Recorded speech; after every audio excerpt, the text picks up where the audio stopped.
Talk about the way you felt you played against Indiana State. Yeah, definitely after the Georgia Tech game, I think I got back into the groove of playing. Coming off of surgery, getting back into it, it takes time. So I think got my feet wet a little bit and kind of got in the groove of playing again and things like that. So I was very excited about how I played. Was it hard to get in the groove against Georgia Tech's triple option? It was very frustrating too. Having to take on a lot of cut blocks and not really getting a lot of action. It was pretty frustrating for the first game. I think the coaches said y'all had 3 drop back passes you got to face against Indiana State. Do you remember how many it was against Georgia Tech? I have no clue. Probably less than that. How frustrating is that as a defensive end? I mean, I know that you want to play the run, you got to be an all-around player, but we all know defensive ends kind of make their money, kind of getting to the quarterback, getting into the backfield. How frustrating has it been to not get many of those chances? It's definitely been frustrating, but I think, as the season goes on, I'm going to have my opportunities, and we're going to have our opportunities to rush the passer. I think we just have to be patient. We have to, we still have to go with the game plan. We can't, get out of our gap trying to, make a play and things like that. We have to go within the system. Now, you had such a strong fall camp a couple of years ago when you first got here, and then you kind of got bit by the injury bug. What's the last couple of years been like, and what's it like now to kind of be back out there and doing what you've always been able to do? Yeah, it's been pretty frustrating with the injuries, but I got a little, action playing D tackle. I know that's not my natural position, but any game experience is great experience, and I was blessed to be with the opportunity to do that.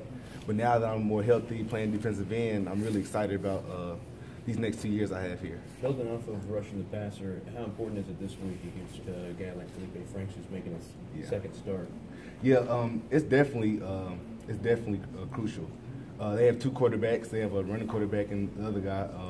It's very crucial to know which quarterback's in, honestly.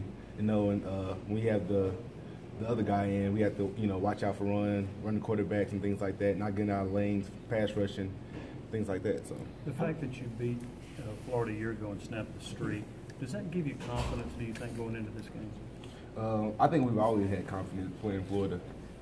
We just had tough times at the end of the game. We just had, which we corrected last year, But going into this year, I mean, we always expect to beat them. I mean, even through the streak, it's been close games. It's been going down to the wire. So I think we always have the mindset. So we're expecting to win the game. What was that feeling like after having that 2-touchdown lead down there a couple of years ago and not holding on? It was rough. It was rough. That was probably the first game I actually got a lot of action my freshman year. It was pretty tough. It was tough. What is it about this rivalry that's enabled so many comebacks the last 3 years? The losing team's been up 9 points at least in the second half. What's allowed for all these comebacks in this rivalry? I think just not giving up. They just know what's at stake. I mean, Florida and Tennessee are big-time rivalries. So I think just knowing that, who wins this game, you just have, the say-so for the whole year. So I think that's really big. Florida really doesn't like us. We don't like them. But I think it's very competitive and it's very exciting. So is that one of the keys? It's always great games. Sorry, Kyle. Is that one of the keys to the game? Kind of getting behind early on. You got to spot on a couple touchdowns. No, that's not the plan. But sometimes it just works out that way. What do you see out of Matthew Butler?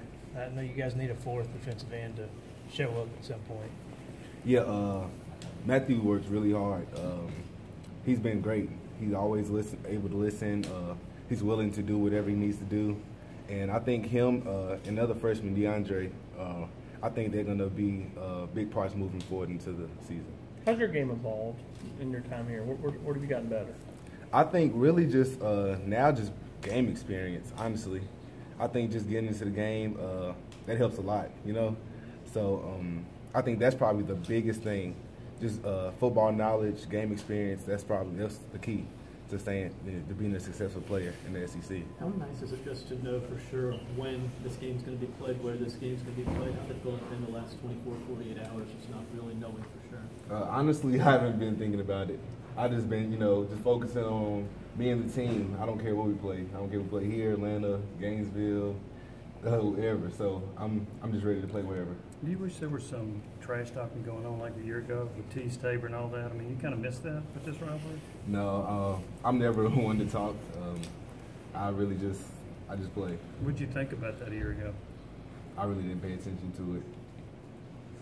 What do you say of Martez Ivy and their offensive tackles? Yeah, he's great. I remember in high school we played on the same Army All-American team, so I remember going against him every day, and he's a great player. I think we have to be ready for him.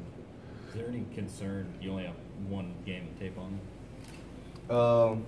Not really. I mean, it's a little frustrating. I think it was harder with the Georgia Tech and Indiana State, knowing Indiana State had a whole new offense from last year. We really only had one game. So, I mean, we get to look at a few things from last year. They got some returning starters on the offensive line. So, it's a little frustrating to only have one game, but I think we'll be able to manage it. Kyle, considering what Juwan Jennings' role was in that win last year and still kind of getting after Tease Tabor, how tough is this for him to not be able to take part? Oh, I know it's frustrating. Juwan's one of those guys, he just loves football, and he'll do anything to be out there. And I think, it's frustrating for him, but, it's important for us to, let him know that we have his back and we'll handle it for him. Couple more. Hey, when Ty Chandler brings the opening kickoff back last week, what does that do for a team and even the defense? Oh, yeah. For one, that brings a lot of confidence to a kid, especially his first game in Neyland. To have the opening touchdown, that's insane. And I just think it's bringing more confidence for him and the coaches to get him more repetition on the offensive side and things like that. Did you grow up not liking Florida? Oh, yeah, I hate Florida. When did that start for you? Well, growing up, I really didn't pay attention to Florida that much. But I got here, I just know like how strong of a rivalry it is and how much they hate it. So I hate them too.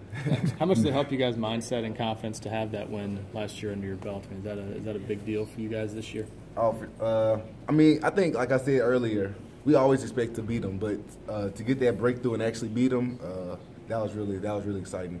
One more.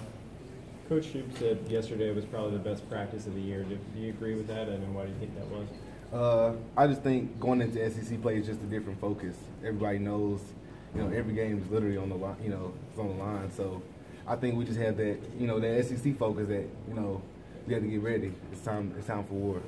Thanks, guys. Thanks, Kyle. Thanks, Kyle.